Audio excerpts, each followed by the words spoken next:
Welcome to the Orton Gillingham Podcast, a BrainSpring production. Today, we'll hear from special guest Marilyn Zecher, a certified academic language therapist and dyslexia specialist, and the creator of 2 graduate-level methods courses in Multisensory Mathematics. Keep listening. Hello. Hello. How are you? I'm fine. How's it been going? Long time no see. I know. Although I did That's a see you. joke. I did see you yesterday, but I see you every day. It's the highlight of my day, though, so it's good. Yeah, I know. I'm feeling friendly today. oh, that's nice. So today Yes. we're going to continue our series, Voices from the IDA. So just as a reminder to our listeners that before we attended the IDA conference back in October, and we had a great opportunity to sit down with many interesting people. And each of them is dedicated to improving literacy. And each episode of this series, we're going to highlight one of those individuals and feature a portion of our conversation with him or her. So today, we're going to do just that. Yes. Yeah, so who's on the dock for today? So I interviewed Marilyn Zecher, and she was very inspirational, and she's had such an interesting take on literacy because although she does work with kids in reading, she also is very involved with mathematics. And so what's her Yes. background? What does she do? So she speaks at conferences, and she has a really cool multisensory mathematic course that she offers, Multisensory Mathematics, and she's just created all kinds of products and courses for people to help them apply multisensory strategies to various subjects, not just math, but everything. But math is her primary. Yeah, I mean, it seems to be her primary focus these days. So actually, when I saw you coming out of that interview, you were so excited to talk about her and about what Yeah. she's doing. Yeah. And I'm really interested to hear this because I know there were some things that she was talking about with how the brain works. Yes, and, yeah. And so I And actually I haven't been able to listen to it yet. Right. So Katie hasn't heard this yet, and so we'll go ahead and play the interview with Marilyn. But I actually learned some things from talking to her that I had never even thought of before. We tend to think of literacy as just a reading thing, but it isn't. It's a brain thing. So I actually learned some interesting takeaways from just our short conversation with her. So I'm excited for you to listen to it. So every once in a while, I'll have you just pay real close attention and might have you listen and comment on. Are you saying I have a hard time focusing? Yeah, I'm going to have to refocus you. That's all right. Okay, It so happens. we're going to go ahead and play this and then talk as we go. Okay. So welcome, Marilyn. Can you please introduce yourself to the audience? Oh, hello. My name is Marilyn Zecher, and I'm one of those people who's been working with dyslexic students for, back before the dinosaurs. All right. I date back to my first IDA conference was 1976. That's awesome. And I am an Orton Oak, though I have not always been in the position I am in now. Okay. I almost exclusively now work with teachers, tutors, and parents on mathematics and the impact of language and language disabilities on mathematics. All right. So you are unique here at this conference. So the theme of this conference, of course, is until everyone can read. Yes. And so how do you fit into this? Reading is not the only part of literacy. When we look at the numbers of people who are incarcerated, for example, and many are functionally illiterate. They can't be solid, productive citizens because they can't read, but also they can't do math. They can't calculate. And we have to see where our individuals are falling out of the woodwork, so to speak. When can we catch them and provide intervention early to prevent this academic slide? And math is simply part of literacy, and we have to remember that.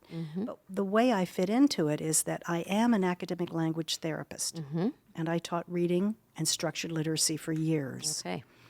And when I began to work in the math field, I realized that we could use everything that we use to teach reading to teach math. All right. Some of the same strategies. And if you know one, you can easily slide into the other and change lives. Yeah, can we stop there for a second, Mike? So I think that was very important. First off, she said that math is part of literacy, which we talked about earlier. And you don't often hear that. Right. Even though it is true. Right. But I'm curious how she makes that connection. Yeah. too. But then she just said we can use everything we do to teach reading that we do to teach math. And Right. so, we tend to just segment them, A separate in our brains, yeah. this is math and that's reading. And I always just kind of assumed that it was different parts of the brain, Yeah, I did too. that you're using when you're thinking about reading and math, but it's all part of literacy. So Which is interesting. yeah. So I think that when she said that, I did a little bit of research because I wanted to kind of think about that. About is there a connection between reading and math? And research is really showing that reading and writing and arithmetic overlap in ways that we never really knew before in the brain.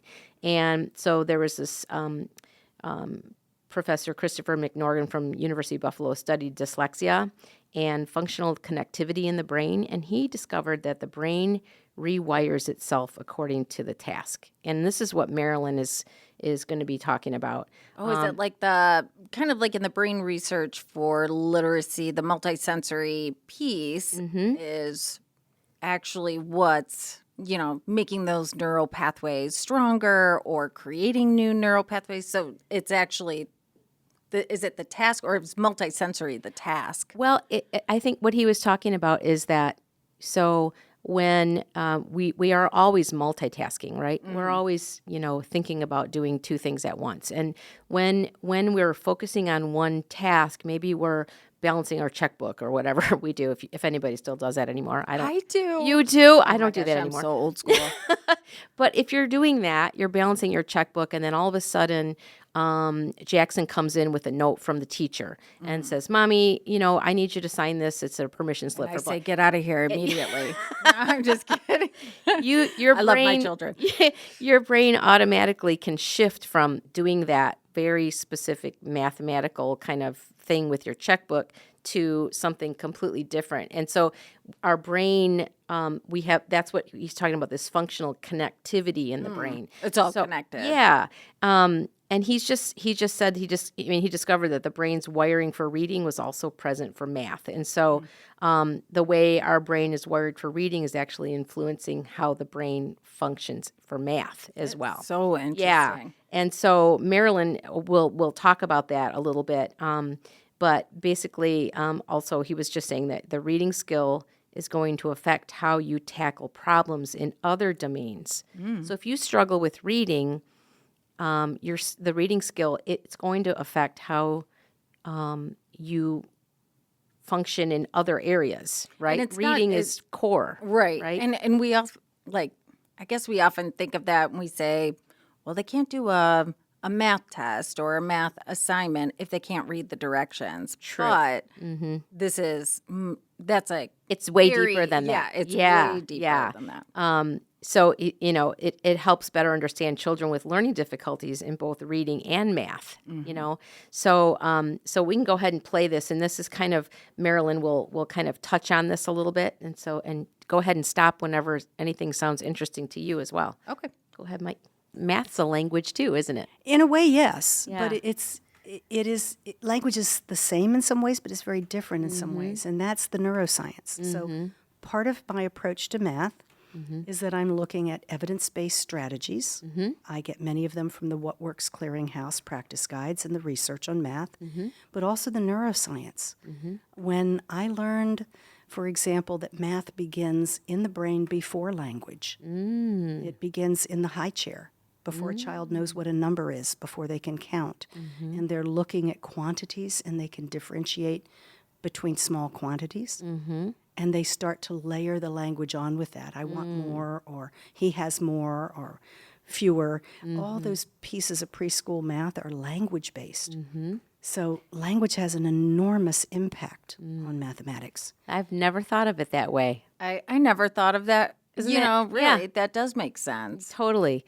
Because they're not saying, I want 5 more, or, they're just saying, I want more, which is is a math an concept. is a math concept. Exactly. And it's language based. Exactly. That's interesting. Isn't that interesting? That was an aha moment for me too. Right now, if I say the number 3, you can picture that quantity. If I say 4, you can picture that quantity.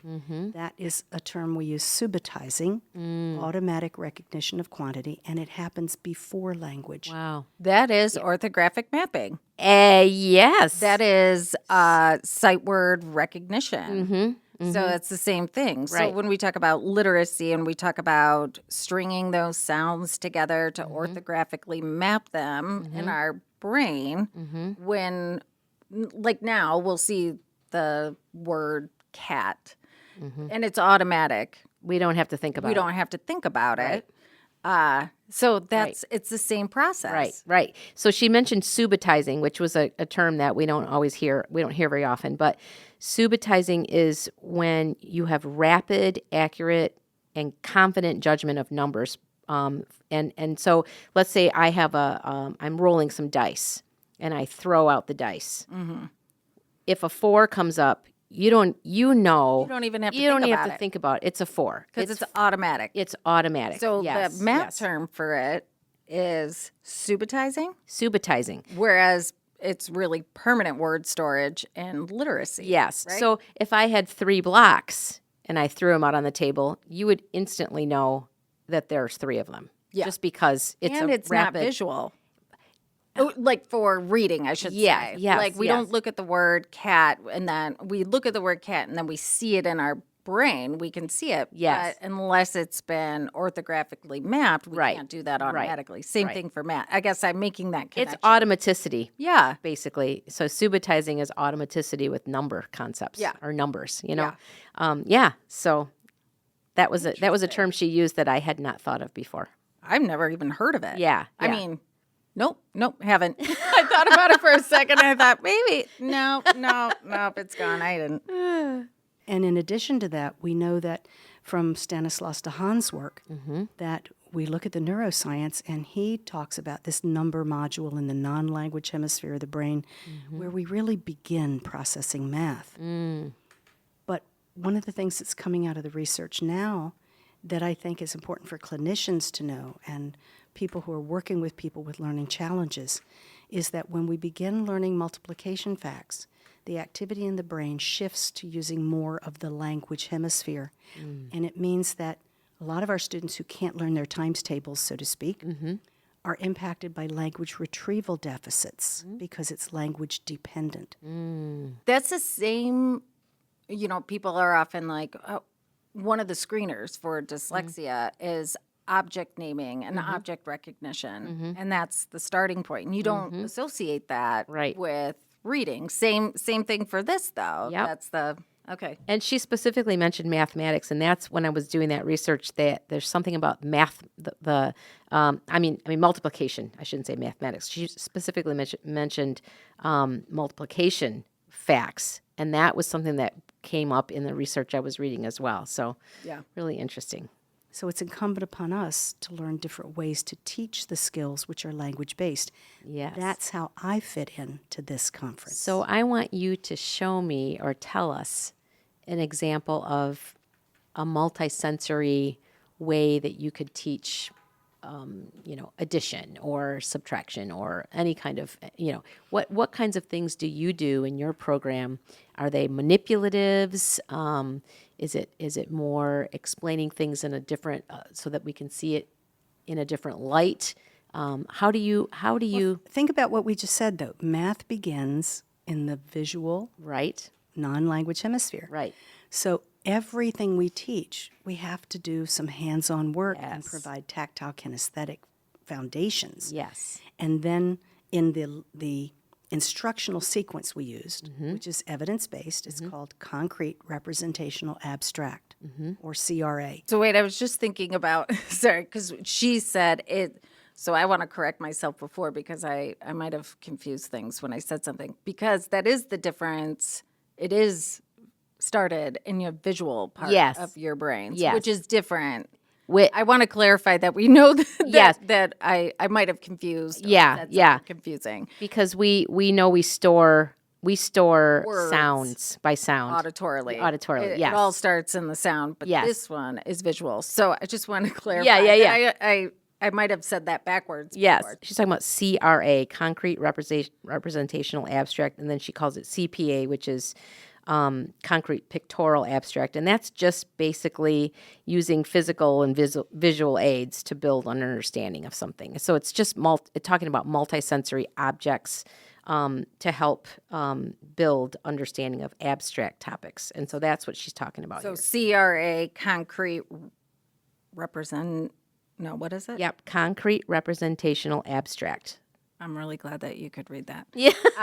And then concrete pictorial app. Yeah, and apparently those are interchangeable terms. So, Okay. yeah. So you might hear it CPA or CRA. And this is what she's going to be talking about now. It's called Concrete Representational Abstract, or CRA. Okay. Some teachers will learn it as CPA, the pictorial, or the semi-concrete. The student builds something with their hands, and then that creates that mental picture and the imagery. But if they're talking about it and describing it as they are building it, Simultaneously. we have simultaneous processing. Yes. So we want to use something that's very simple and bundleable for place value. I'm also bringing in some of Deschler's work on graphic organizers. And when we use a place value mat, that's showing a student how our number system is organized. So we might begin with something as simple as a place value mat that says ones and tens. And I build it with craft sticks. And we always use a pattern because of subitizing. So if we think ground level up all Yes. the way to algebra, Yes. that's what we're doing. Yeah. We're building, constructing, creating visual and tactile memories in different parts of the brain. And so as we're building that, we're saying it and talking Verbalizing it. Verbalizing Yes. it. How did you get that answer? Well, and so we use that place value mat. We put down a set of tallies, 4 with 1 across. We know 5. We make 2 5s. It's time to bundle because we have 10 fingers. Right. We have a right. base 10 system. There are only 2 societies in the history of man that have anything other than base 10. They were base 20, and I'm guessing they used their toes. But we're base 10. Right. So making those 2 5s, Yeah. put them together, it's 10. Makes sense. And then looking at the language impact. So imagine we decode large numbers by saying the hundreds, and then we say the tens and ones together because the tens have unique names, 23, 45, 17. So we would say the 100, 23. But let's build on that. Right. So I have 123 billion, 123 million, 123,000, 123, and the and tells me a fraction's coming up. Okay. See, and you couldn't all see this, but what Marilyn did when she said "and" was she used a gesture with her hand. She It's punched like it a out. karate Yeah. punch. A karate And punch. so we do Yeah. the commas in the air with our hands, Yeah. and we name them, and then we punch that decimal point to say a fraction is coming. So that's all that multisensory coming in. And it's the same concept with reading, right? We Exactly. verbalize everything as we go through. We use gestures and finger tapping and all kinds of good stuff, One of my So- blog posts is entitled Math Made Real When They Hold It in Their Hands. Yeah, I love it. That's great. That's amazing. So that touching and that simultaneous processing and describing is critical. Yeah, I love it. I love it. So I'm going to ask you, how do you think that you got to where you are now? I mean, was there something when you graduated from college, or even when you entered college, did you always want to be a teacher, or how did you get to where you are now? Long story short, my father and mother both lost their fathers during the Depression. They were children, and they were determined that I would be able to have a career where I could make a living, with or without a spouse. And so I had wanted to go to college. And I wanted to do theater. And my parents could not afford to send me to the school I wanted to go to. So I went to a university, and I liked teaching. It would be okay. And I got a partial scholarship if I agreed to teach within the state for a certain number of years, which I did. And I started as a music teacher. Okay. And then when they started firing music teachers, I was working fortuitously in a school that had a very rare thing. I was in a school that had one of the first dyslexia programs for reading in the entire United States in the public schools. What was the name of that school? Well, it was the Prince George's County School District, a public school district in Maryland. Okay. The superintendent had 4 dyslexic children, and one of the reading teachers was an Orton person. Wow. And she taught them to read, and he said, all children need this. Ah. And so we started a program where we were not allowed to say the word dyslexia, but it was for every child reading 1 or more years below grade level. And I was trained by an Orton person way back before the dinosaurs. Yeah. And so I began teaching both reading and English at the middle school level, Okay. and went on to do that for a number of years and at the high school level. Wow. But at one point, when I married, my husband was retiring and we were going to travel. So I took my Orton training. And when we came back after 2.5 years, I started doing some academic support. Okay. And that's what led me to math. So isn't that interesting? So if you hadn't been in that school, And I had not been picked up on a basketball court uh, because no matter what the coach said, the way he told me to do it, I couldn't hit the basket. I was playing in the student-faculty game. oh, okay. But when I used the wrong foot with the wrong side of the body, I hit the backboard every time. And the teachers in the dyslexia program came to me and said, how's your spelling? Do you like to read? And I said, well, as a matter of fact, no. My first degree, I graduated with a pretty high GPA, and I never read a book. Just from Yes. shooting a basket? They could tell. Isn't that crazy? Is that I don't know. a thing? It must be a thing. Because I've never heard of that. So apparently the way she was doing it, they could tell she was using The wrong, she was processing how to do this in a different way. I don't really like, know. physically, she was doing something with her body, like stepping forward with like her non-dominant side or something. Yeah. Isn't that interesting? I gotta look into that. I know. Maybe that's why I didn't make All-American. Just kidding. I was terrible at basketball. But you're good at everything else, so that's Oh. That was like the nicest thing anyone's ever said to me. you're so not true, but it's so sweet. But anyway, yeah, isn't that interesting that she was identified. Yeah, They immediately made the connection between what she was physically doing with the basketball I to want her to look reading. into that more now. I know. I mean, we can't talk about it because I have no clue Yeah. about any of it. But now I really want to look into it. It's interesting. Yeah, it is. We kind of intended to have, hoping to have Marilyn come back and talk more, and this might be a nice thing for her to expand on. Yeah. Too. So anyway, And when I went back for my graduate work in English, it was a book a week, and I was reading 11 hours a day to get through it. And my spelling was never great. It wasn't as bad as many of our typical dyslexic students, but you were just in the right place at I the was right in time, the right place at the all right the time. And then That's doing amazing. the academic support, my students began to tell me what their needs were. And I went to Dr. Joy Steves, who was teaching a course in Multisensory Math in Aztec in Rockville, Maryland. She was one of the, if not the, first Orton Fellow who really took an interest in math. That's And amazing. I said, you got to take it to algebra because my students are failing algebra. Yeah. She was retiring. She didn't, so I did. All right, you go, girl. So what? I mean, you've answered this question, but I want you to really just say it. What fuels your fire? Seeing students succeed when they thought they never would. It's and the people who come up to me, a lady on the escalator yesterday, and she said, "Oh, you're Marilyn Zecher. You trained my child's tutor. Wow. And you've saved her life." Oh my gosh, what a thing to! I mean, that's amazing. I get that. I got that at the OG conference last year. One of these parents from Canada came up and said, the school where my child goes, her tutor has been training with you, and it's saved her life. Ugh. And adult former students of mine come back, and they will say, this is what turned the tide. This is what made me believe in myself. Isn't that Be amazing? able to go on. Yeah. You go to weddings. I mean, they become family. Yeah.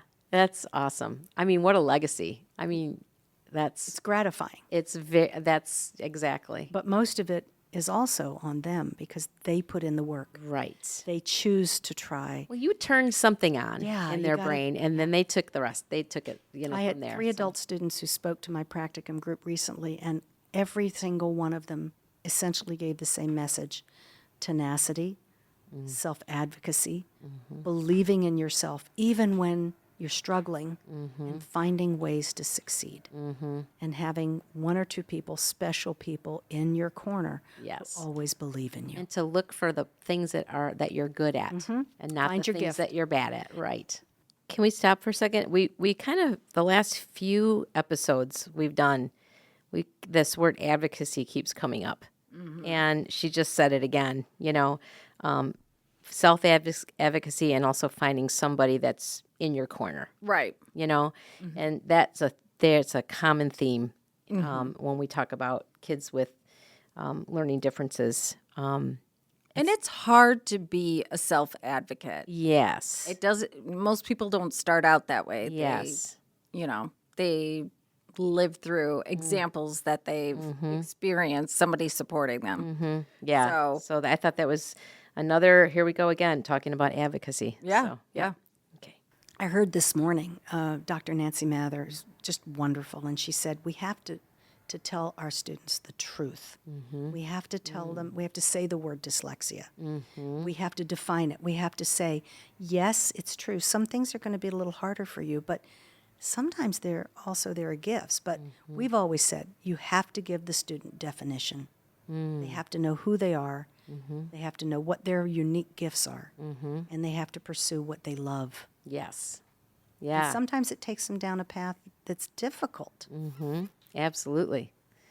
Yeah, those are great words. I'm going to ask you to leave us with some words of wisdom, which you just did, and you've been doing it all the whole time. But do you have any specific words of wisdom with all your experience that you can share with maybe a new teacher or Well, right now, anything. especially in math, there's something that's coming up in a lot of curricula because we have such wretched math scores. And curricula are coming out that are highly scripted, and they say you must teach this lesson as scripted or as written. You have to, or you're not being. There's no fidelity. And of course, in our field, we say we need fidelity. But one thing in mathematics, I would say, is that if you can't deviate, you can't differentiate. That's great. So, the teacher has to be well trained. Yes. They have to know the math. Yes. But you have to be able to provide diagnostic prescriptive teaching for that child or that inclusion class or that English language learner. This approach that I've been working on is now being used to teach children who have hearing impairments. It's being used to teach students with autism spectrum disorder, with students with exceptionally low cognitive abilities. And when you do good teaching and it's multisensory and you're teaching to the whole brain, you can make amazing things happen. But you have to be able to deviate to differentiate. Beautiful. Thank you so much for coming You're to welcome. talk. Thanks for having me. Yeah, it was a pleasure to meet you and to talk with you. And keep up the good work. Keep trying. Keep Keep trying. on keeping on. Keep going. All right. Thank you so much. You're welcome. Isn't she cool? Yeah, she's very, very. And I really like how she ended it, like wrapped it all up. I really like that quote. If you can't deviate, then you can't differentiate. I think we need to put that in our materials and credit Marilyn for that. Yeah, it's 'Cause good. It's a very good one. true. Yeah. So- You did a nice job. well, thanks. Yeah. Thanks. She was easy to talk to. Yeah, all of them were I know. so Yeah. such good speakers and, Yes. so easy to interview. And Yes. she was great. So yeah, I'm hoping that in the future we can get Marilyn back to Yeah, talk she with would us be interesting. about some things that are much more specific. Are you listening, Marilyn? Yeah, Come hopefully. on back. Yeah, we'll be calling you. Well, thanks for sharing that. Yeah, it was good. Yeah. And until next time, Yes. because we will have more interesting conversations. Yep, from our another trip to interview. the IDA conference in our series of Voices from the IDA. Yes. Have a good day. You too. Talk to you soon. Okay. Bye-bye. Bye. Thank you for listening to the Orton Gillingham Podcast, a BrainSpring production. For additional content, please subscribe to our YouTube channel, follow us on social media, or visit our website at brainspring.com. To submit questions or comments, please email us at podcast@brainspring.com. Your feedback is always welcome.